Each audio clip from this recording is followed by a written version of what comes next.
Welcome to JM online classes. మనము school assistant సంబంధించినటువంటి పాఠ్యాంశాల్లో భాగంగా కేంద్ర ప్రభుత్వంలో రాష్ట్రపతి ప్రెసిడెంట్. మరి కేంద్ర ప్రభుత్వం అంటే కేంద్రానికి సంబంధించినటువంటి పరిపాలన అనగా దేశం మొత్తానికి సంబంధించిన పరిపాలన అంశాలను కేంద్ర ప్రభుత్వం నిర్వహిస్తుంది. పరిపాలన సౌలభ్యం కోసం రాష్ట్ర ప్రభుత్వం ఏర్పాటు చేయడం జరిగింది. అలాగే మళ్ళా పరిపాలన సౌలభ్యం కోసం స్థానిక సంస్థలు కూడా ఏర్పాటు చేయడం జరిగింది. అయితే కేంద్ర ప్రభుత్వంలో రాష్ట్రపతి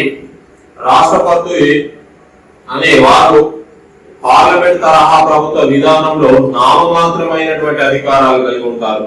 ప్రధానమంత్రి మంత్రిమండలి వాస్తవమైనటువంటి అధికారాలు కలిగి ఉంటే రాష్ట్రపతి బ్రిటన్ రాజు లేదా రాణి యొక్క పరిపాలన ఏ విధంగా ఉందో ఆ విధమైనటువంటి పరిపాలన కొనసాగించడం జరుగుతుంది. మన భారతదేశంలో రాష్ట్రపతి అనేటటువంటి వ్యక్తి నామమాత్రమైనటువంటి అధికారాలు కల్పిస్తూ ప్రధానమంత్రి మరియు మంత్రి మండలికి వాస్తవమైన అధికారాలు కల్పించడం జరిగింది. అయితే రాజ్యాంగంలో రాష్ట్రపతి గురించి 52 నుంచి 62 వరకు ఉన్నటువంటి నిబంధనలు భారత రాష్ట్రపతి గురించి తెలపడం జరుగుతుంది. అయితే రాష్ట్రపతులుగా ఇందులో చూసుకుంటే మనం రాష్ట్రపతులుగా ఎక్కువ కాలం పనిచేసినటువంటి వ్యక్తి ఎవరంటే డాక్టర్ బాబు రాజేంద్ర ప్రసాద్. తక్కువ కాలం పనిచేసినటువంటి వ్యక్తి ఎవరంటే జాకీర్ హుస్సేన్. కారణాలు ఏదో తెలుసుకుందాం. సరే, రాష్ట్రపతి దేశానికి ప్రథమ పౌరుడు దేశానికి ప్రథమ పౌరుడు. రాష్ట్రపతి అనేటటువంటి వ్యక్తి దేశానికి ప్రథమ పౌరుడు. ద్వితీయ పౌరుడు వచ్చేసరికి ఉపరాష్ట్రపతి, తృతీయ పౌరుడు వచ్చేసరికి ప్రధానమంత్రి, ఇలా పేర్కొనడం జరుగుతుంది. రాష్ట్రపతి అనేటటువంటి వ్యక్తి దేశానికి ప్రథమ పౌరుడు. మరి ఇతను నామమాత్రమైనటువంటి అధికారాలను కలిగి ఉంటాడు. ఎవరంటే రాష్ట్రపతి. మరి వాస్తవ అధికారాలను కలిగి ఉన్నటువంటి వ్యక్తులు ఎవరంటే ప్రధానమంత్రి మరియు ప్రధాని మరియు మంత్రి మండలి. ఈ మంత్రి మండలి ప్రధానమంత్రి మరియు మంత్రి మండలి. అయితే ప్రభుత్వం 3 భాగాలుగా పనిచేస్తుంది. పనిచేయడం జరుగుతుంది. 3 భాగాలు అనగా అంటే కార్యనిర్వహణ శాఖ, శాసన నిర్మాణ శాఖ, న్యాయ నిర్వహణ శాఖ, ఇలా 3 భాగాలుగా పనిచేస్తుంది. కార్యనిర్వహణ శాఖలో రాష్ట్రపతి, ఉపరాష్ట్రపతి మరియు ప్రధానమంత్రి మరియు మంత్రి మండలి ఇలా వీళ్ళు కార్యనిర్వహణ శాఖలో భాగంగా ఉండడం జరుగుతుంది. నెక్స్ట్ శాసన నిర్మాణ శాఖ అంటే లోక్సభ ప్లస్ రాజ్యసభను శాసన నిర్మాణ శాఖ అని పేర్కొనడం జరుగుతుంది. న్యాయ నిర్మాణ శాఖ అంటే కేంద్రంలో న్యాయ నిర్మాణ శాఖను సుప్రీం కోర్టుగా పేర్కొనడం జరుగుతుంది. ఇలాంటి వ్యవస్థనే మనకు ఎక్కడ కనబడుతుందంటే రాష్ట్రంలో కూడా ఇలాంటి వ్యవస్థనే కనబడుతుంది. మరి అక్కడ కార్యనిర్వహణ శాఖ అంటే గవర్నర్, ఉపరాష్ట్రపతి అనే పదవికి ఇక్కడ రాష్ట్రంలో ఎలాంటి పదవి సృష్టించలేదు. ప్రధానమంత్రి అంటే ఇక్కడ సీఎం వస్తారు. మంత్రి మండలి అంటే అందులో 3 రకాల మంత్రులు ఉంటారు. క్యాబినెట్ మంత్రులు, స్టేట్ మంత్రులు, డిప్యూటీ మంత్రులు. అలాగే శాసన నిర్మాణ శాఖ అనగా లోక్సభ, రాజ్యసభ అంటున్నాం. అయితే కొన్ని రాష్ట్రాల్లో అంటే విధాన పరిషత్తు అక్కడ ఉండడం జరుగుతుంది. విధాన పరిషత్తులు అనేవి కొన్ని రాష్ట్రాల్లో లేవు. న్యాయ నిర్మాణ శాఖ విషయానికి వస్తే సుప్రీంకోర్టు కాబట్టి అక్కడ హైకోర్టు పేర్కొనడం జరుగుతుంది. ఇలా 3 భాగాలుగా పనిచేయడం జరుగుతుంది. సరే, ప్రధానమంత్రి నాయకత్వంలో గల మంత్రి మండలి అంటే ప్రధానితో పాటు ప్రధానమంత్రి నాయకత్వంలో ఉన్నటువంటి మంత్రి మండలి వాస్తవమైనటువంటి అధికారాలను కలిగి ఉండడం జరుగుతుంది. అయితే రాష్ట్రపతి గురించి తెలిపేటటువంటి నిబంధనలు ఏవి అంటే 52 నుంచి 62 వరకు ఉన్నటువంటి నిబంధనలు రాష్ట్రపతి గురించి పేర్కొనడం జరుగుతుంది. 52 నుంచి 62 వరకు ఉన్నటువంటి నిబంధనలు రాష్ట్రపతి గురించి పేర్కొనడం జరుగుతుంది. అందులో మనకు ఆర్టికల్ విషయానికి వస్తే ముఖ్యమైనటువంటి ఆర్టికల్ విషయానికి వస్తే అన్ని ముఖ్యమైనవి, కానీ చాలా అంటే మనకు ఎగ్జామ్ లో అడిగే విధంగా ఏది ఉంటుందంటే 61వ నిబంధన. 61వ నిబంధన ఏం చేస్తుంటే మహాభియోగ తీర్మానం, ఇంపీచ్మెంట్, మహాభియోగ తీర్మానము, రాష్ట్రపతిని తొలగించే తీర్మానాన్ని మహాభియోగ తీర్మానం, అలాంటివి గుర్తు పెట్టుకోవాలి. సరే, నిబంధనలు వచ్చేసరికి 52 నుంచి 62 వరకు రాష్ట్రపతి గురించి తెలిపేటటువంటి నిబంధనలు. ఇక ఇందులో ఎక్కువ కాలం పనిచేసినటువంటి రాష్ట్రపతి ఎవరంటే డాక్టర్ బాబు రాజేంద్ర ప్రసాద్. డాక్టర్ బాబు రాజేంద్ర ప్రసాద్ ఎక్కువ కాలం పనిచేయడం జరిగింది. 3 సంవత్సరాల 11 నెలల 18 రోజులు, అంటే 12 సంవత్సరాల 3 నెలల 18 రోజులు, 12 సంవత్సరాల 3 నెలల 18 రోజులు పనిచేయడం జరిగింది. 12 సంవత్సరాలు 3 నెలల 18 రోజులు ఎక్కువ కాలం. తక్కువ కాలం పనిచేసినటువంటి రాష్ట్రపతి ఎవరంటే జాకిర్ హుస్సేన్. 1 సంవత్సరం 11 నెలల 20 రోజులు పనిచేయడం జరిగింది.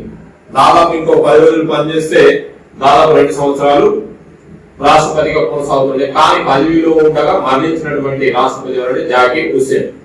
అదే జాకిర్ హుస్సేన్ హైదరాబాద్ లో జన్మించడం జరిగింది. ఇలాంటి క్వశ్చన్ కూడా అడిగినటువంటి సందర్భాలు ఉన్నవి. ఇక తక్కువ కాలం పనిచేసినటువంటి వ్యక్తి ఎవరంటే రాష్ట్రపతిగా జాకిర్ హుస్సేన్. ఎక్కువ కాలం పనిచేసింది డాక్టర్ బాబు రాజేంద్ర ప్రసాద్. అయితే ఇక్కడ 50 నుంచి 62 అంటున్నాం. ఎవరు?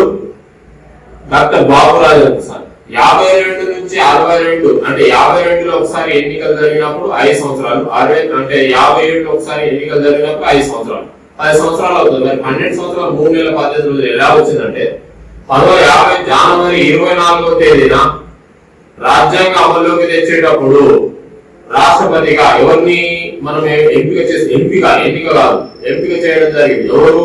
డాక్టర్ బాబు రాజేంద్ర ప్రసాద్ ఎంపిక చేయడం జరిగింది.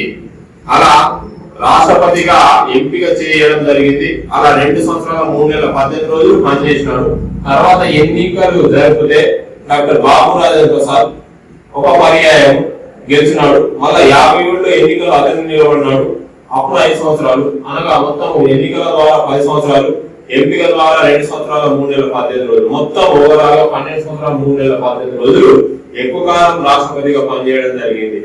మరి ప్రమాణ స్వీకారం విషయానికి వస్తే ప్రమాణ స్వీకారం కూడా 3 సార్లు చేయడం జరిగింది. ఒకసారి ఎంపిక ద్వారా, 2 సార్లు ఎన్నిక ద్వారా. అంటే అత్యధిక సార్లు ప్రమాణ స్వీకారం చేసిన రాష్ట్రపతి ఎవరంటే 3 సార్లు డాక్టర్ బాబు రాజేంద్ర ప్రసాద్. అయితే ఒక 1969లో ఒక సంఘటన జరిగింది. 1969లో ఒక సంఘటన జరిగింది. 1969లో చూడండి, 1969 జాకిర్ హుస్సేన్ మరణించినాడు. జాకిర్ హుస్సేన్ మరణం వల్ల బివి గిరి తాత్కాలిక రాష్ట్రపతిగా కొనసాగుతున్నారు. జాకిర్ హుస్సేన్ మరణించినాడు. బివి గిరి తాత్కాలిక రాష్ట్రపతిగా 1969లో కొనసాగుతున్నారు. మరి ఈయన తాత్కాలిక రాష్ట్రపతి ఇక్కడికి వచ్చి ఎంతకాలం కొనసాగవచ్చు?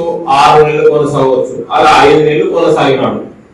5 నెలలు కొనసాగిన తర్వాత ఇతను తన పదవికి రాజీనామా చేసినాడు. అంటే తాత్కాలిక రాష్ట్రపతి పదవికి కాదు, అతను ఉపరాష్ట్రపతిగా ఉన్నాడు. ఆ సమయంలో రాష్ట్రపతి దీర్ఘకాలిక అనారోగ్యంతో బాధపడ్డా, రాష్ట్రపతి యొక్క మరణం వల్ల ఏదైనా కారణం ఉన్నట్టయితే ఉపరాష్ట్రపతి అనేటటువంటి వ్యక్తి రాష్ట్రపతిగా వ్యవహరించడం జరుగుతుంది.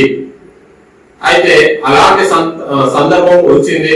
అలా వివి గిరి తాత్కాలిక రాష్ట్రపతిగా కొనసాగుతున్నారు. 5 నెలల పాటు కొనసాగి 6వ నెల అనగా ఇంకో నెల పదవికి రాజీనామా చేయడం జరిగింది.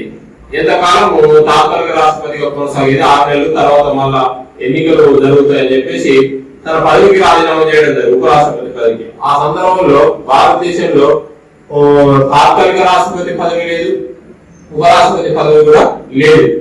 ఓకేనా? అయితే ఇక్కడ బివి గిరి ఎన్నికలలో పోటీ చేయడం జరిగింది. ఎన్నికల్లో పోటీ చేయడానికి వెళ్ళడం జరిగింది.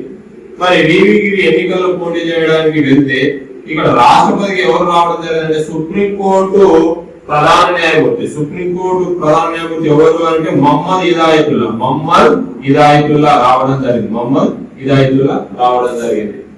ఆ సందర్భంలో సుప్రీంకోర్టు ప్రధాన న్యాయమూర్తి ఎవరంటే మహమ్మద్ హిదాయతుల్లా.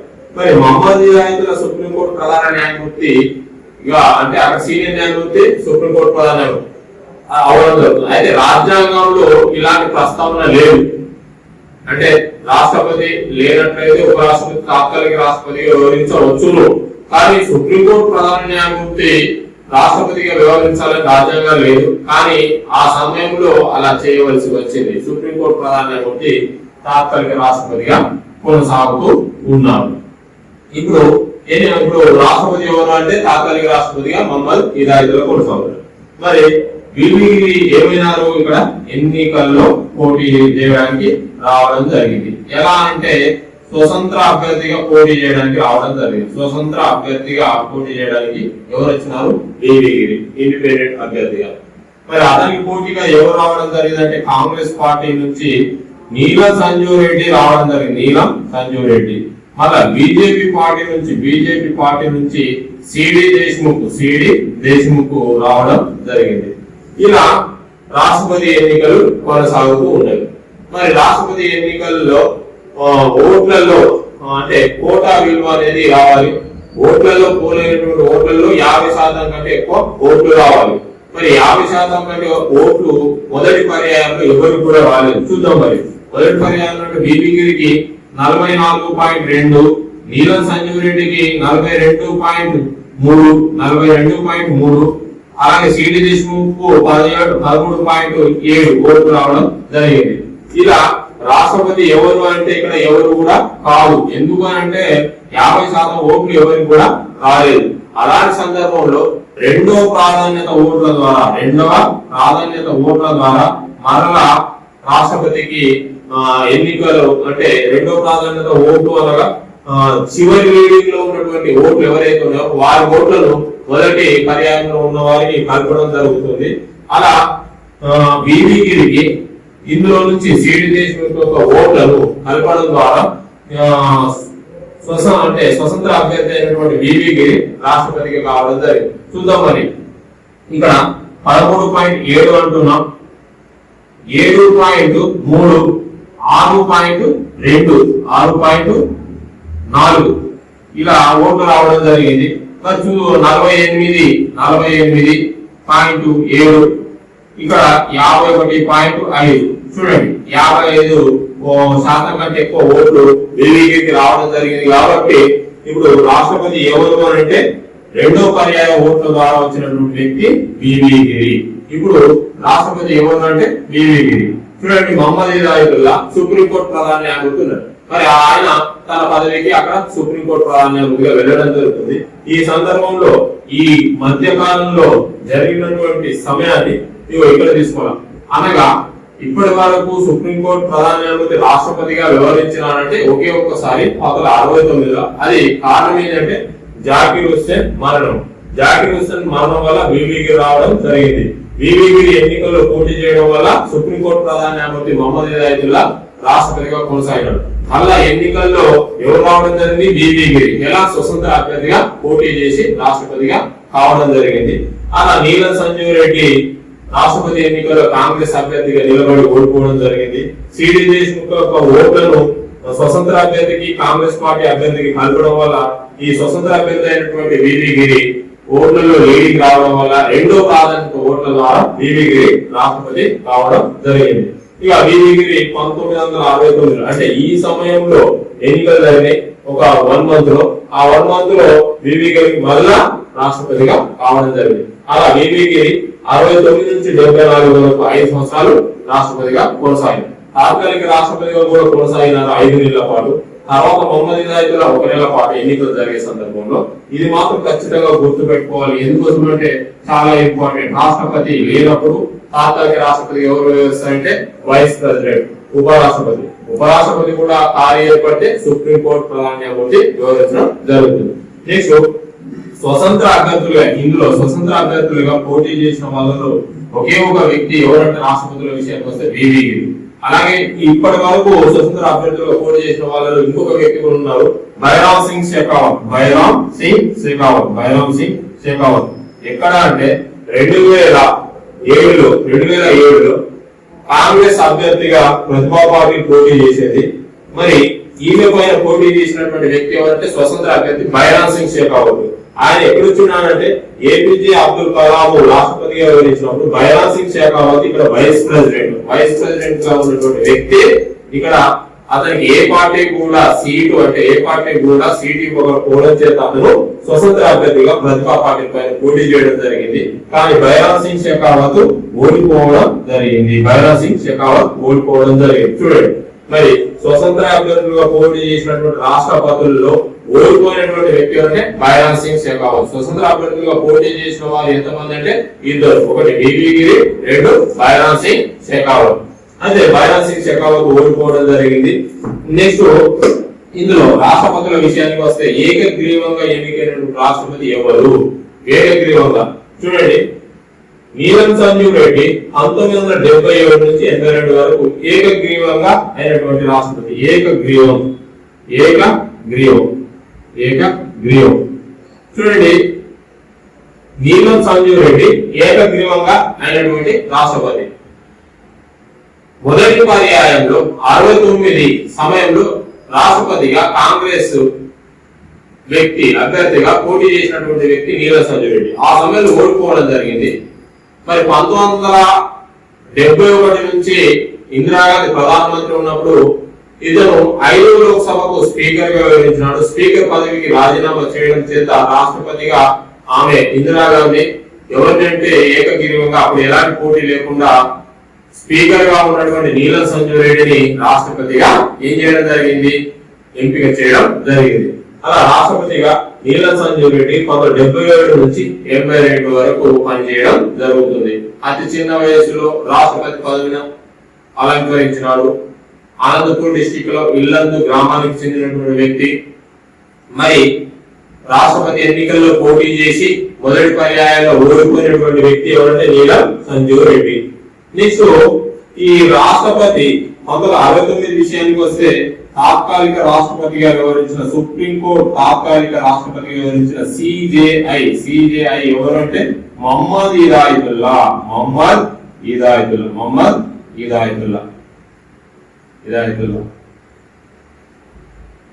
నెక్స్ట్ ఇతను ఉపరాష్ట్రపతి కూడా సుప్రీంకోర్టు పదవిని చేపట్టిన తర్వాత పదవి విరమణ తర్వాత మళ్ళా ఉపరాష్ట్రపతి కూడా పనిచేసినాడు. అది ఉపరాష్ట్రపతి టాపిక్ లో మనకు రావడం జరుగుతుంది. సరే, ఇక రాష్ట్రపతి పోటీ చేయాలంటే ఉండవలసినటువంటి అర్హతలు ఏమిటి? రాష్ట్రపతిగా పోటీ చేయాలంటే ఉండవలసినటువంటి అర్హతలు ఏమిటి? రాష్ట్రపతిగా పోటీ చేయాలంటే ఉండవలసినటువంటి అర్హతలు భారతీయ పౌరుడై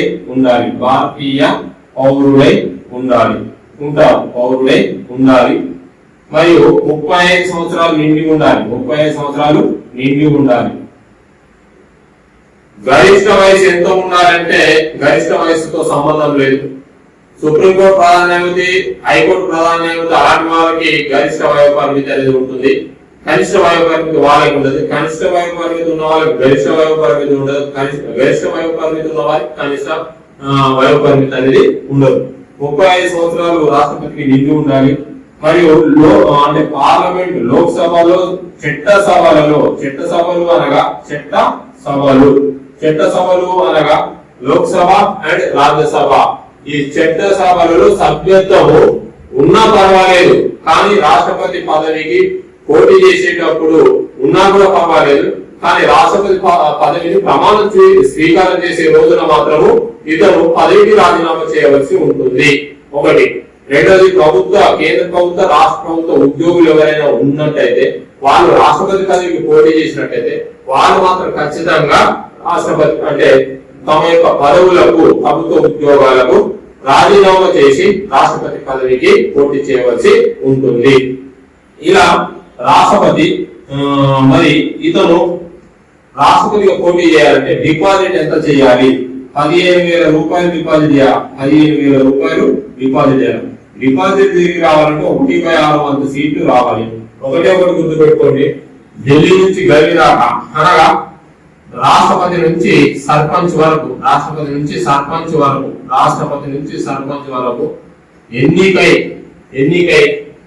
ఎన్నికలలో పోలై చెల్లుబాటు అయిన ఓట్లలో, పోలై అంటే ఒక 1000 ఓట్లు ఉంటే 700 ఓట్లు పోలైనాయి.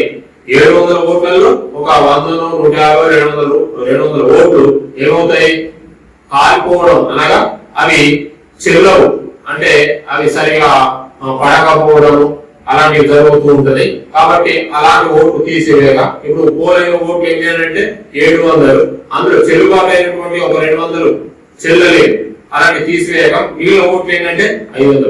500 ఇంటూ 1/6 ఓట్లు 1/6 వేసినట్టయితే అప్పుడు వచ్చినటువంటి దాని ప్రకారం ఏం చేయడం జరుగుతుంది? డిపాజిట్ అనేది తిరిగి ఇవ్వడం జరుగుతుంది. 1/6 ఓట్లు కావాలి. సరే, ఒక 1000 ఓట్లు ఉన్నాయి, 1000 ఓట్లు ఉన్నాయి. ఒక సర్పంచ్ తీసుకుందాం. సర్పంచ్ ఈక్వల్ రాష్ట్రపతి, ఏదైనా తీసుకుందాం. సర్పంచ్ ఒక గ్రామంలో సర్పంచ్ కు ఏబిసి అనేటటువంటి వ్యక్తులు పోటీ చేస్తున్నారు. ఏబిసి అనేటటువంటి వ్యక్తులు పోటీ చేస్తున్నారు. 1000 ఓట్లు ఉన్నాయి. 1000 ఓట్లకు గాను ఏ అనేటటువంటి వ్యక్తికి ఒక 100 ఓట్లు వచ్చినాయి, బి అనేటటువంటి వ్యక్తికి ఒక 90 వచ్చినాయి, సి అనేటటువంటి వ్యక్తికి ఒక 60 వచ్చినాయి. ఇప్పుడు ఎవరికి డిపాజిట్ రాదు అని అంటే సి అనేటటువంటి వ్యక్తికి డిపాజిట్ రాదు. చూద్దాం. మరి 1000 ఓట్లలో 700 ఓట్లు పోలయ్యాయి. 700 ఓట్లు పోలయ్యాయి. 700 ఓట్లు పోలయ్యాయి. 700 ఓట్లలో చెల్లుబాటు అయినటువంటి ఓట్లే తీసుకోవాలా. 500 ఓట్లు మాత్రం చెల్లుబాటు అయ్యాయి. అంటే 200 ఓట్లు అందులో వేస్ట్ గా పోవడం జరిగింది. 500 ఇంటూ 1/6 వేయండి. అనగా ఇక్కడ ఇక్కడ తీసివేస్తే మనకి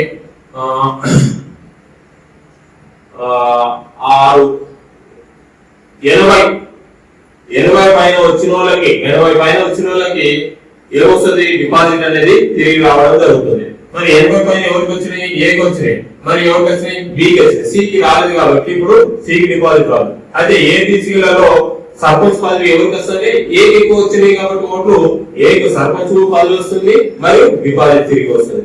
బికి సర్పంచ్ పదవి రాదు కానీ డిపాజిట్ తిరిగి వస్తుంది. సికి సర్పంచ్ పదవి రాదు, డిపాజిట్ రాదు. ఇలా తీసుకోవడం జరుగుతుంది. అయితే ఇక్కడ మనకి 1/6 ఓట్లు రావాలి. మరి రాష్ట్రపతిగా పోటీ చేయాలంటే ఎలక్టోరల్ కాలేజీ అంటే ఇప్పుడు చూస్తాం మనం, ఎన్నికల గణంలో ఒక 50 మంది ప్రతిపాదించాలి, మరి 50 మంది ఆమోదించాలి. అయితే 1974 రాష్ట్రపతి ఎన్నికల చట్టం చేసి రాష్ట్రపతికి ఎన్నికలు మొదటి పర్యాయము 2, 3, 4 పర్యాయాలు తీసుకున్నట్లయితే 2, 3, 4 పర్యాయాలు మొదటి పర్యాయం తీసుకుంటే 1951 జనాభా లెక్కల ప్రకారమే రాష్ట్రపతికి ఎన్నికలు జరిగాయి. ఇక 1971 తర్వాత ఎన్నికలు మాత్రం 1971 జనాభా లెక్కల ప్రకారమే జరుగుతున్నాయి.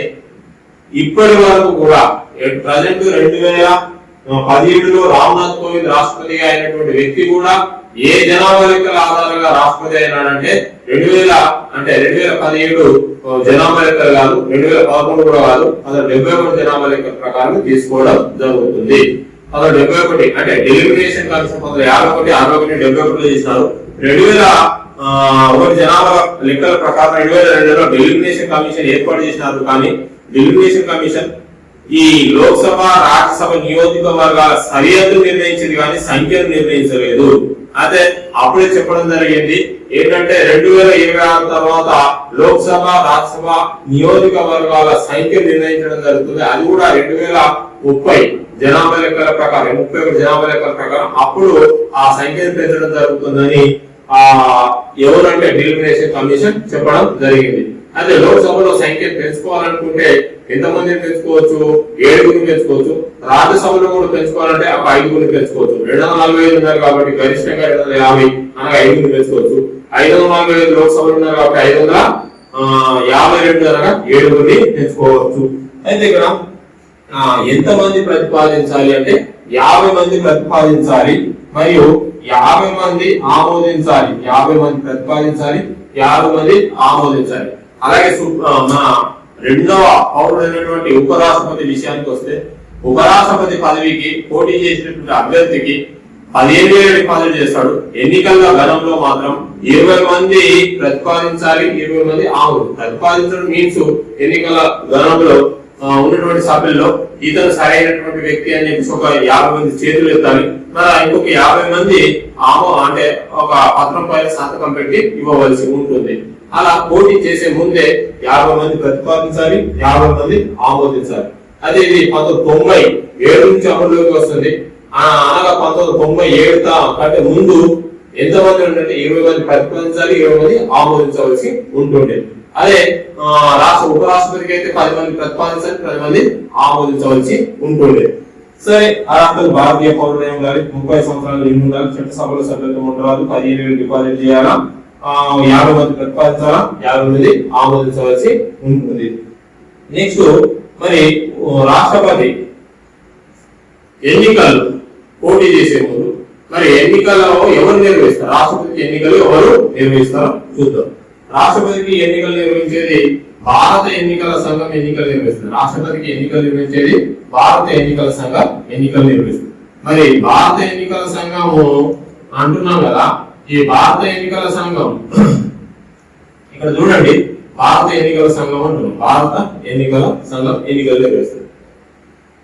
భారత ఎన్నికల సంఘం ఎన్నికలు ఎన్నికలు ఎన్నికలు భారత ఎన్నికల సంఘం ఎన్నికలు నిర్వహించడం జరుగుతుంది. భారత ఎన్నికల సంఘం ఎన్నికలు నిర్వహిస్తుంది. మరి రాష్ట్రపతిని ఎన్నుకునేటటువంటి ఎన్నికల గణాన్ని ఎన్నికల గణం మరి నియోజిత గణం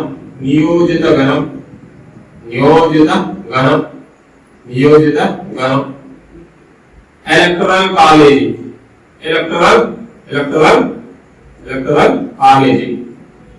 ఇలా పిలవడం జరుగుతుంది. మరి ఎన్నికల గణం అన్నా, నియోజిత గణం అన్నా, ఎలక్టరల్ కాలేజీ అన్నా ఒకటే. సరే, రాష్ట్రపతి ఎన్నికలు నిర్వహించేది కేంద్ర ఎన్నికల సంఘం అయినప్పటికీ కూడా ఇక్కడ నిర్వహణ చేసేది ఎవరంటే ఇతను ఎవరు ఉంటారంటే లోక్సభ నుంచి ఒక వ్యక్తి ప్రెసిడింగ్ అధికారి, లేకపోతే రాజ్యసభ నుంచి ఒకరు. అంటే 5 ఇప్పుడు లోక్సభ నుంచి వస్తే నెక్స్ట్ టైం రాజ్యసభ నుంచి రిటర్నింగ్ అధికారులు రావడం జరుగుతుంది. అనగా రాష్ట్రపతికి ఎన్నికలు నిర్వహించేది ఎవరు అంటే రిటర్నింగ్ అధికారి. అలాగే సర్పంచ్ విషయానికి వస్తే రిటర్నింగ్ అధికారి ఎంపీడీఓ ఉండడం జరుగుతుంది. అయితే ఇక్కడ లోక్సభ నుంచి ఒకసారి వస్తే రాజ్యసభ నుంచి ఒకసారి రావడం జరుగుతుంది. ఈ రిటర్నింగ్ అధికారి ఎన్నికలు నిర్వహించడం జరుగుతుంది. అయితే ఎంపీ ఓటు విలువ అన్ని రాష్ట్రాల్లో ఉన్నటువంటి ఎమ్మెల్యేల ఓట్ల విలువ అన్ని రాష్ట్రాలలో ఉన్న ఎమ్మెల్యేల విలువ బై పార్లమెంటుకు ఎన్నికైనటువంటి సభ్యులు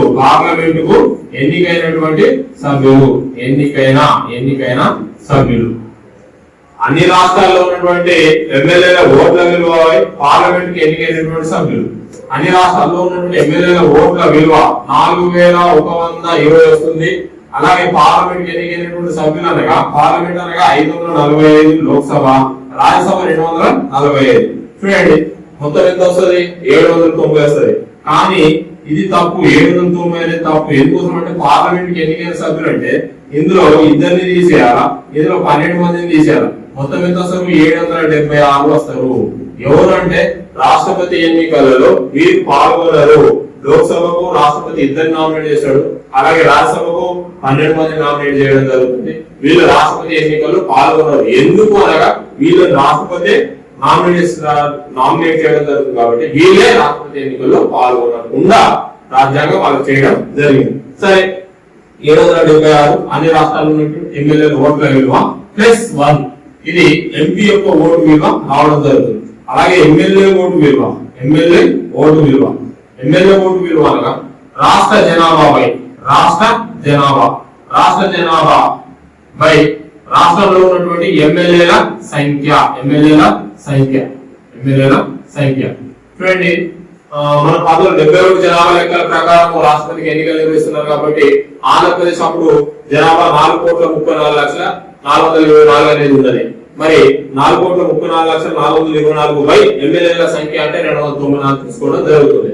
అయితే తెలంగాణ విడిపోయిన తర్వాత అంతకుముందు ఎమ్మెల్యేల ఓట్ల విలువ ఎంత ఉంది అంటే 148 ఉండే.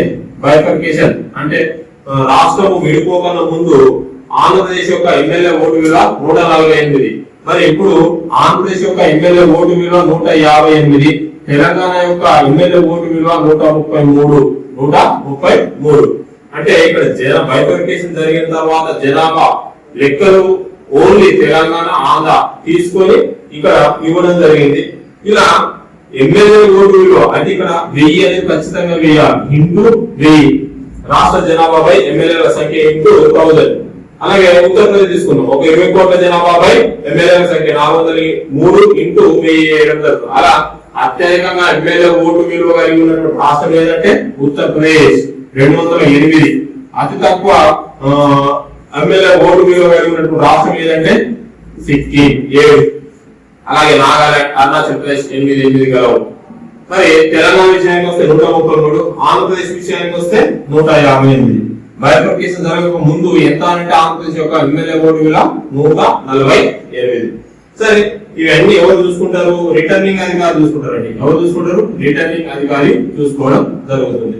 సరే, ఇలా రాష్ట్రపతి ఎన్నికలు నిర్వహించేది రిటర్నింగ్ అధికారి. ఇలా రాష్ట్రపతి ఎన్నికల్లో పాల్గొంటారు. నైష్పతిక అంటే పరోక్ష పద్ధతిలో పాల్గొనడం జరుగుతుంది. మరి రాష్ట్రపతి ఎన్నికలలో రాష్ట్రపతి ఎలా ఎన్నుకోబడతాడు? పరోక్షంగా ఎన్నుకోబడతాడు. సరే, ఎన్నిక కాబడ్డాడు రాష్ట్రపతి. మరి రాష్ట్రపతిగా ఎన్నిక కాబడినటువంటి వ్యక్తి, రాష్ట్రపతిగా ఎన్నిక కాబడినటువంటి వ్యక్తి ఎవరి చేత అంటే ప్రమాణ స్వీకారం, ఓత్ ప్రమాణ స్వీకారం ఎవరి చేత గావించబడతారు? ప్రమాణ స్వీకారం ఎవరి చేత గావించబడతారు అంటే సుప్రీంకోర్టు ప్రధాన న్యాయమూర్తి చేత. సుప్రీంకోర్టు ప్రధాన న్యాయమూర్తి చేత, సిజేఐ చేత. ఒకవేళ సుప్రీంకోర్టు ప్రధాన న్యాయమూర్తి లేనట్టయితే అందులో ఉన్నటువంటి సీనియర్ న్యాయమూర్తి చేత ప్రమాణ స్వీకారం గావించబడతారు. మరి రాష్ట్రపతి ఒకవేళ రాజీనామా చేయదలుచుకుంటే రాజీనామా లేఖను ఎవరికి ఇవ్వవలసి ఉంటుందంటే ఉపరాష్ట్రపతికి ఇవ్వవలసి ఉంటుంది, వైస్ ప్రెసిడెంట్ కు ఇవ్వవలసి ఉంటుంది. ఒకవేళ ఉపరాష్ట్రపతి లేనట్టయితే ఎవరికి తన యొక్క రాజీనామా లేఖను ఇవ్వాలంటే సుప్రీంకోర్టు ప్రధాన న్యాయమూర్తికి ఇవ్వాలి. కానీ ఉపరాష్ట్రపతిని ఉద్దేశిస్తూ, అయ్యా ఉపరాష్ట్రపతి, ఈ కారణాల వల్ల నేను రాజీనామా చేస్తున్నానని చెప్పి ఉపరాష్ట్రపతిని ఉద్దేశిస్తే రాష్ట్రపతి తన రాజీనామా లేఖను ఇవ్వవలసి ఉంటుంది. సరే, రాజీనామా లేఖను కూడా ఇవ్వడం జరిగింది. మరి రాష్ట్రపతి ఎన్నికల్లో పాల్గొనేవారు చాలా ఇంపార్టెంట్. రాష్ట్రపతి ఎన్నికలలో పాల్గొనేవారు రాష్ట్రపతి ఎన్నికలలో పాల్గొనేవారు రాష్ట్రపతి ఎన్నికల్లో పాల్గొనేవారు ఎవరు చూద్దాం. మరి లోక్సభకు ఎన్నికైన సభ్యులు అనగా 543. మరి రాజ్యసభకు ఎన్నికైన సభ్యులు 233. మరి ఆయా రాష్ట్రాలలో ఉన్నటువంటి ఎమ్మెల్యేలు రాష్ట్ర శాసనసభకు ఎన్నికైన సభ్యులు ఏ రాష్ట్రం? దేశం మొత్తం మీద ఉన్నటువంటి అన్ని రాష్ట్రాల్లో ఎన్నికైన సభ్యులు. ఆంధ్రప్రదేశ్ తీసుకుని 175. ఓకేనా? అలాగే ఒక ఆంగ్లో ఇండియన్ గవర్నర్ నామినేట్ చేశాడు. అలాంటి నామినేట్ చేయబడినటువంటి వ్యక్తులు రాష్ట్రపతి ఎన్నికల్లో పాల్గొనరు. అంటే ప్రతి రాష్ట్ర శాసనసభకు ఆ రాష్ట్ర గవర్నర్ 333 నిబంధనల ప్రకారం, రాజ్యాంగంలో ఉన్నటువంటి 333 నిబంధనల ప్రకారం ఏం చేయడం జరుగుతుంది? అతన్ని నామినేట్ చేయడం జరుగుతుంది. ఎవరిని? Anglo Indian. అలా ఆంగ్లో ఇండియన్లు రాష్ట్ర శాసనసభకి ఎంపిక కాబడినటువంటి ఆంగ్లో ఇండియన్లు రాష్ట్రపతి ఎన్నికల్లో పాల్గొనరు. మరి తెలంగాణలో కూడా రాష్ట్ర శాసనసభకు ఎన్నికైనటువంటి ఆంగ్లో ఇండియన్ ఉండడం జరుగుతుంది. వాళ్ళు మాత్రం రాష్ట్ర శాసనసభకి ఎంపికైనటువంటి ఆంగ్లో ఇండియన్స్ రాష్ట్రపతి ఎన్నికల్లో పాల్గొన్నారు. దేశం మొత్తం మీద 4120 ఎవరు అంటే రాష్ట్ర శాసనసభలకు ఎన్నికైనటువంటి సభ్యులు 4120. మరి కేంద్రపాలిత ప్రాంతాలు కూడా ఉన్నాయి కదా. కేంద్రపాలిత ప్రాంతాలు రాష్ట్ర అసెంబ్లీలో ఉన్నటువంటి కేంద్రపాలిత ప్రాంతాలు ఏవి అంటే ఢిల్లీ, పాండిచ్చేరి ఉన్నవి. ఢిల్లీ 70 మంది, పాండిచ్చేరి 30 మంది. ఇలా ఈ 100 మందిని కూడా తీసుకుంటే 4020. వాస్తవంగా అయితే 4020. ఈ 100 ఎక్కడి నుంచి వచ్చింది? 100 అనేది ఎక్కడి నుంచి వచ్చింది అంటే 70 + 30. అయితే ఇక్కడ చూడండి 70వ రాజ్యాంగ సవరణ చేసి 1992లో చేసి 70వ రాజ్యాంగ సవరణ 1990లో చేసి ఏం చేయడం జరిగిందంటే ఈ ఢిల్లీ పాండిచ్చేరిలో ఉన్నటువంటి ఎమ్మెల్యేలు కూడా రాష్ట్రపతి ఎన్నికల్లో పాల్గొనవచ్చును అని చెప్పేసి ఒక అమెండ్మెంట్ రాజ్యాంగ సవరణ అనేది చేయడం జరిగింది. అలా ఈ ఢిల్లీ పాండిచ్చేరి రాష్ట్ర శాసనసభ సభ్యులు ఏ రాష్ట్రపతి ఎన్నికల్లో పాల్గొన్నారంటే 1997 రాష్ట్రపతి ఎన్నికల్లో పాల్గొన్నారు. 1997 రాష్ట్రపతి ఎన్నికల్లో పాల్గొనడం జరిగింది. 1997 రాష్ట్రపతి ఎన్నికల్లో అనగా కేఆర్ నారాయణ ఎన్నికల్లో ఢిల్లీ పాండిచ్చేరి వాళ్ళు పాల్గొనడం జరిగింది. ఏ రాజ్యాంగ సవరణ అవకాశం కల్పించిందంటే 70వ రాజ్యాంగ సవరణ. 70వ రాజ్యాంగ సవరణ ఎవరు కల్పించిందంటే ఢిల్లీ పాండిచ్చేరి వాళ్ళకు. ఎప్పుడంటే 1990లో చేయడం జరిగింది. 1990లో 70వ రాజ్యాంగ సవరణ చేసి అక్కడ అవకాశం కల్పించడం జరిగింది. నెక్స్ట్ వీళ్ళు రాష్ట్రపతి ఎన్నికల్లో పాల్గొనేవారు. మొత్తం తీసుకుంటే 4896 4896 వీళ్ళెవరు రాష్ట్రపతి ఎన్నికల్లో పాల్గొనేటటువంటి ఎన్నికల గణం. మన రాష్ట్రపతి ఎన్నికల్లో పాల్గొనని వారు ఎవరు అంటే లోక్సభకు నామినేట్ అయిన ఇద్దరు సభ్యులు.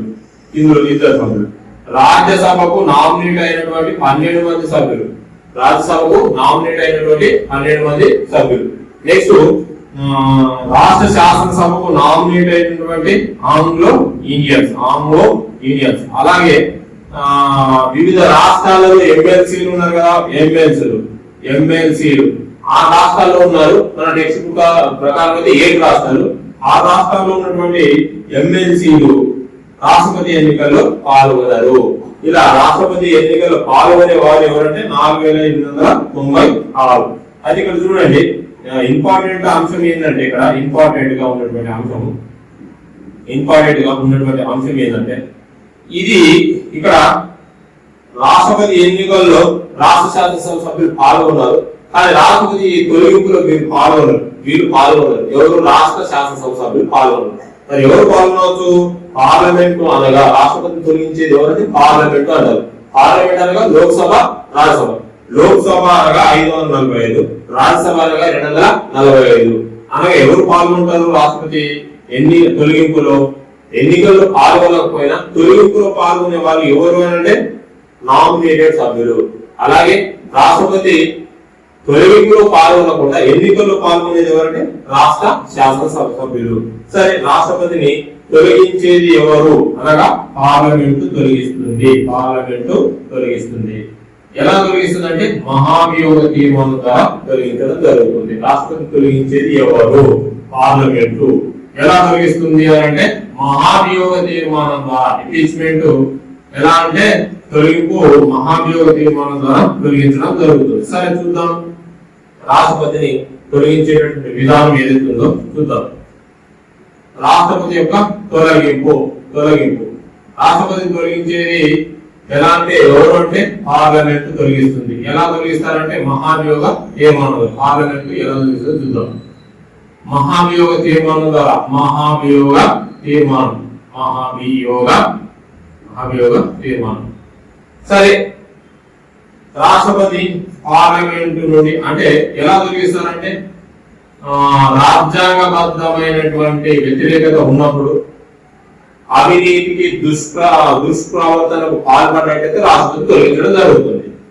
అయితే పార్లమెంటులో తొలగింపు తీర్మానాన్ని ప్రవేశపెట్టాలంటే 1/4 వంతు ఆమోదం కావాలి. సరే, తీర్మానము ఎన్ని రోజుల ముందస్తు పంపాలి అంటే 14 రోజుల ముందస్తు నోటీస్ పంపాలి. 14 రోజులు ముందస్తు నోటీస్ పంపాలి.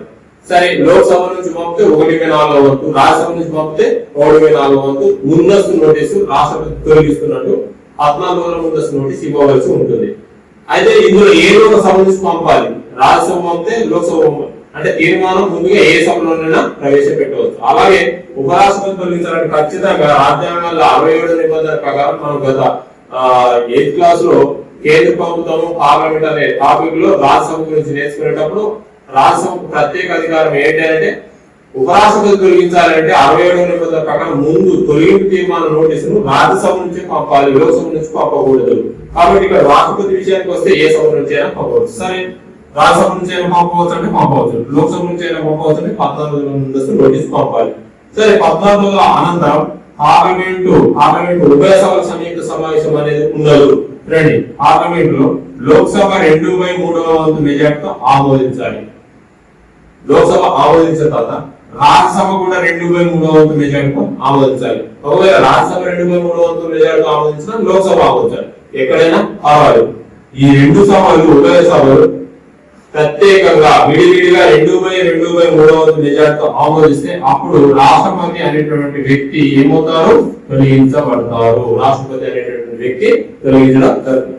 పార్లమెంట్ లో ఉభయ సభలు 2/3 మెజార్టీతో ఆమోదించినట్లయితే రాష్ట్రపతి అనేటువంటి వ్యక్తి తొలగించడం జరుగుతుంది. ఒకవేళ ఒక సభ ఆమోదించి ఇంకో సభ ఆమోదించకపోయినా కూడా ఏమవుతుంది? తొలగించడం అనేది జరగదు. ఇప్పటి వరకు ఇలా రాష్ట్రపతులుగా పనిచేసినటువంటి వ్యక్తులు ఎవరినైనా తొలగించడం జరిగిందంటే వివిగిరి పైన మహాభియోగ తీర్మానం అనేది రావడం జరిగింది 1970లో. 69 నుంచి 74 కదా, 1970లో వివిగిరి పైన ఏం జరిగింది?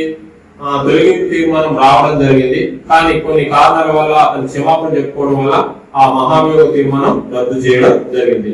ఓకే, ఇలా రాష్ట్రపతి మహాభియోగ తీర్మానం ద్వారా తొలగించడం జరుగుతుంది. మరి ఏమైనా రాష్ట్రపతిని అరెస్ట్ చేసే అధికారం ఉందంటే రాష్ట్రపతిని ఎట్టి పరిస్థితుల్లో అరెస్ట్ చేయరాదు. వ్యక్తిగత విషయంలో మాత్రం అరెస్ట్ చేయవచ్చును. క్రిమినల్ అంటే పదవీ రీత్యా తప్పులు చేసినప్పుడు కూడా పదవీ రీత్యా రాజ్యాంగంలో 361 నుంచి 67 వరకు రాష్ట్రపతి గవర్నర్లకు మినహాయింపు ఇవ్వడం జరిగింది కాబట్టి మనకి అరెస్ట్ లేదు. క్రిమినల్ కేసుల విషయంలో అరెస్ట్ చేయడానికి అవకాశం లేదు. సివిల్ కేసుల విషయంలో మాత్రం 2 నెలల ముందస్తు నోటీస్ ఇవ్వాలి. 2 నెలల ముందస్తు నోటీస్ ఇచ్చి అరెస్ట్ చేయవలసి ఉంటుంది. 2 నెలల ముందస్తు నోటీస్ ఇచ్చి అరెస్ట్ చేయవలసి ఉంటుంది. మరి రాష్ట్రపతి 14 రోజుల ముందస్తు నోటీస్ ఇచ్చి ఇలా తొలగిస్తూ ఉన్నారు. మరి రాష్ట్రపతి పదవికి రాజీనామా చేస్తున్న రాజీనామా లేఖలు ఉపరాష్ట్రపతికి ఇవ్వాలి. నెక్స్ట్, రాష్ట్రపతికి ఏమైనా జీతభత్యాలు ఉన్నాయి. రాష్ట్రపతికి ఏమైనా జీతభత్యాలు రాష్ట్రపతికి జీతభత్యాలు. ఇక చూడండి, ఇక్కడ జీతభత్యాలు దేని గురించి తెలిపేటటువంటి నిబంధన మనకు 59 నిబంధన తెలియజేస్తుంది. 60 నిబంధన ప్రమాణ స్వీకారం, 61 అనేసరికంటే ఇక్కడ తొలగింపు తీర్మానం, మహాభియోగ తీర్మానం, 61 మహాభియోగ తీర్మానం. జీతభత్యాలు రాష్ట్రపతికి కేంద్ర ప్రభుత్వము 1,50,000 రూపాయలు వేతనం ఇస్తుంది. 1,50,000 రూపాయలు వేతనం ఇస్తుంది. టెక్స్ట్ బుక్ ప్రామాణికం కాబట్టి 1,50,000 ఉంది. ఇది ఇంటర్మీడియట్ సెకండ్ ఇయర్ లో ఉన్నది. మరి ఇప్పుడు ప్రస్తుతం మాత్రం 5 లక్షలు ఇవ్వడం జరుగుతుంది. 1,50,000 వార్షిక పింఛన్ వచ్చేసరికంటే ఎంత వస్తుందంటే 9 లక్షలు రావడం జరుగుతుంది. మరి ఎక్కడి నుంచి చెల్లిస్తారంటే సంఘటిత నిధి నుండి చెల్లించడం జరుగుతుంది. భారత సంఘటిత నిధి. మరి భారత సంఘటిత నిధికి డబ్బులు ఎలా వస్తాయంటే బడ్జెట్ లో నుంచి రావడం జరుగుతుంది. బడ్జెట్ లో నుంచి భారత సంఘటిత నిధికి 3/4, అసంఘటిత నిధి అంటే ప్రకృతి వైపరీత్యాలు సంభవించినప్పుడు వాటి ఖర్చుల కోసము అసంఘటిత నిధి నుంచి 1/4 అనేది ఖర్చు చేయడం జరుగుతుంది. ఈ అసంఘటిత నిధి అనేది రాష్ట్రపతి యొక్క ఆధీనంలో ఉంటుంది. మరి సంఘటిత నిధి నుంచి రాష్ట్రపతి కాదు ఉపరాష్ట్రపతికి, ఆయా పార్లమెంట్ సభ్యులకు, మరి అటర్నీ జనరల్, రాజ్యాంగబద్ధమైన వ్యక్తులకు, సుప్రీంకోర్టు అలాంటి వ్యక్తులకు కూడా భారత సంఘటిత నిధి నుంచి డబ్బులు చెల్లించడం జరుగుతుంది.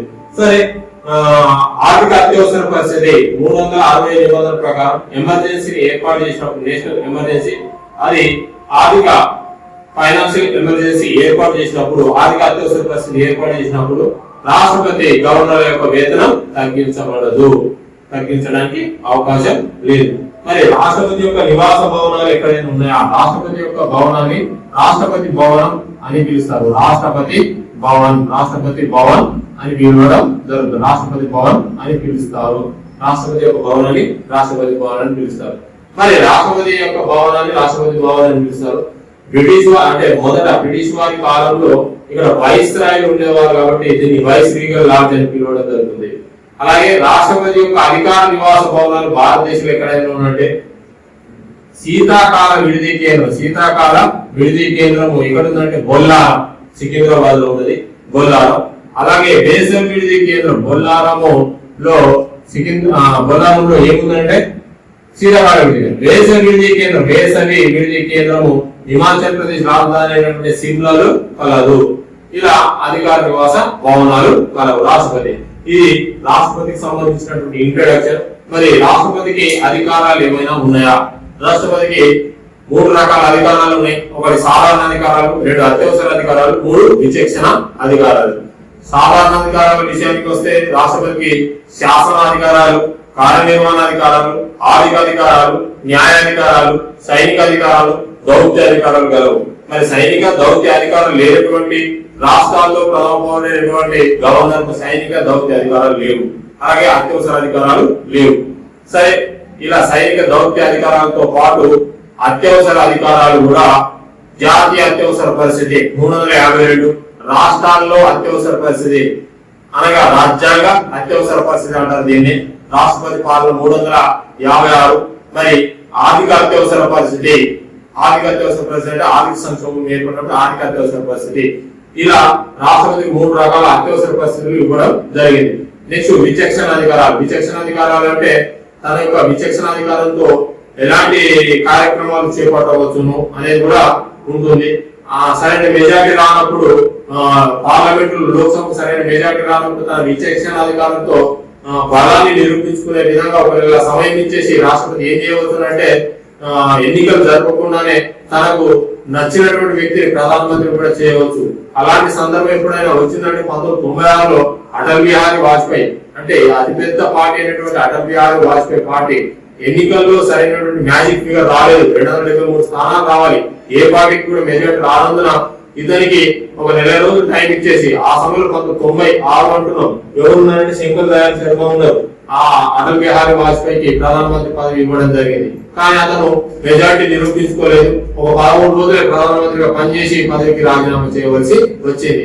అలాంటి విచక్షణ అధికారం రాష్ట్రపతికి ఉంటుంది. ఇంకా ఏ విషయాలంటే కళ్యాణ్ సింగ్ ప్రభుత్వం, ఉత్తరప్రదేశ్ లో ఉన్నటువంటి కళ్యాణ్ సింగ్ ప్రభుత్వాన్ని రద్దు చేయాలని చెప్పేసి కేంద్ర ప్రభుత్వం అనగా కేంద్రంలో ఉన్నటువంటి మంత్రి మండలి రాష్ట్రపతికి అభిప్రాయాన్ని కోరింది. ఆ కళ్యాణ్ సింగ్ ప్రభుత్వాన్ని రద్దు చేయాలి అంటే రాష్ట్రపతి యొక్క విచక్షణ అధికారంతో కళ్యాణ్ సింగ్ ప్రభుత్వాన్ని రద్దు చేయలేదు. అలాగే బీహార్ లో ఉన్నటువంటి రబ్రీదేవి ప్రభుత్వాన్ని కూడా రద్దు చేయమని చెప్పేసి అడగడం కేంద్ర ప్రభుత్వం మంత్రి మండలి రాష్ట్రపతి అయినప్పుడు కూడా రాష్ట్రపతి రబ్రీదేవి ప్రభుత్వాన్ని రద్దు చేయలేదు. ఇవన్నీ రాష్ట్రపతికి ఉన్నటువంటి విచక్షణ అధికారాలుగా చెప్పడం జరుగుతుంది. అలాగే రాష్ట్రంలో ఉన్నటువంటి గవర్నర్ కూడా ఎలాంటి అధికారాలు ఉంటాయంటే విచక్షణ అధికారాలు ఉంటాయి. ఏ పార్టీకి మెజారిటీ రానప్పుడు తన యొక్క అభిప్రాయంతో సీఎం పదవిని ఏర్పాటు చేసుకోవచ్చు. కానీ కొంత సమయం ఇవ్వడం జరుగుతుంది. ఆ సమయం లోపల మెజారిటీ నిరూపించుకోవాలి. ఎందుకు అంటే ఎన్నికలు పదే సరైన మెజారిటీ హంగు పార్లమెంటు, సరైన మెజారిటీ రాకపోతే హంగు పార్లమెంటు, సరైన మెజారిటీ రాకపోతే హంగు అసెంబ్లీ పిలవడం జరుగుతుంది. అలాంటి మెజారిటీ రానప్పుడు అంటే ఎక్కువ ఖర్చుతో కూడుకున్న ఎన్నికలు కాబట్టి ఆ సమయంలో రాష్ట్రపతి గవర్నర్ ఏం చేశారంటే ఎన్నికలు జరగకుండానే కొంత సమయం ఇచ్చి వాళ్ళకు మెజారిటీ నిరూపించుకోమని చెప్పేసి రాష్ట్రపతి మరియు గవర్నర్లకు విచక్షణ అధికారం కూడా కలదు. నెక్స్ట్ సాధారణ అధికారాల విషయానికి వస్తే కార్యనిర్వహణాధికారాలని, శాసన నిర్మాణాధికారాలని, న్యాయ నిర్వహణ అంటే ఏమైనా క్షమాభిక్షలు ప్రవేశపెట్టవచ్చా? సుప్రీంకోర్టు న్యాయమూర్తులు నియమించేది కూడా రాష్ట్రపతి, హైకోర్టు న్యాయమూర్తులు కూడా నియమించేది రాష్ట్రపతి. మరి హైకోర్టు అనేది రాష్ట్రంలో ఉంటుంది కదా, మరి గవర్నర్ నియమించాలి కదా. అంటే సుప్రీంకోర్టు, హైకోర్టులు అనేవి కేంద్ర జాబితాలో ఉన్నాయి, రాష్ట్ర జాబితాలో లేవు. జిల్లాలో ఉన్నటువంటి న్యాయమూర్తులు నియమించే మాత్రం గవర్నరు, రాష్ట్ర గవర్నరు. 233 నిబంధన ప్రకారం హైకోర్టు ప్రధాన న్యాయమూర్తి సంప్రదించి ఆయా జిల్లాలో న్యాయమూర్తులు నియమించడం జరుగుతుంది. ఇక్కడ రాష్ట్రపతి విషయానికి వస్తే సుప్రీంకోర్టులో ఉన్నటువంటి 124(1) నిబంధన ప్రకారం ప్రధాన న్యాయమూర్తి, 121(4) నిబంధన ప్రకారం తొలగింపు, అలాగే 217 నిబంధన ప్రకారం హైకోర్టు ఇతర న్యాయమూర్తులు నియమిస్తాడు. ఇలా రాష్ట్రపతి న్యాయమూర్తుల నియామకాలు కూడా చేపట్టడం జరుగుతుంది. అలాగే ఆర్థిక విషయానికి వస్తే లోక్సభలో బిల్లు ప్రవేశపెట్టాలి. అయితే ఇక్కడ కొన్ని రాజ్యాంగ సవరణ బిల్లు, రాష్ట్రాల పునర్వ్యవస్థీకరణ బిల్లు, ఆస్తుల జాతీయకరణ బిల్లు, రాష్ట్రాల పునర్వ్యవస్థీకరణ బిల్లు, ఒక ఆర్థిక బిల్లు, ఇలాంటి బిల్లులు ప్రవేశపెట్టాలి అని అంటే ఖచ్చితంగా రాష్ట్రపతి యొక్క ఆమోద ముద్ర కావాలి. అయితే ఈ బిల్లులు రాష్ట్రపతి ఆమోద ముద్రకు పంపితే ఖచ్చితంగా వీటిని ఆమోదించవలసి ఉంటుంది. వీటిని తిరిగి పంపే ఆస్కారం ఉండదు. సరే అండి, ఇది రాష్ట్రపతికి సంబంధించినటువంటి ఇంట్రడక్షన్.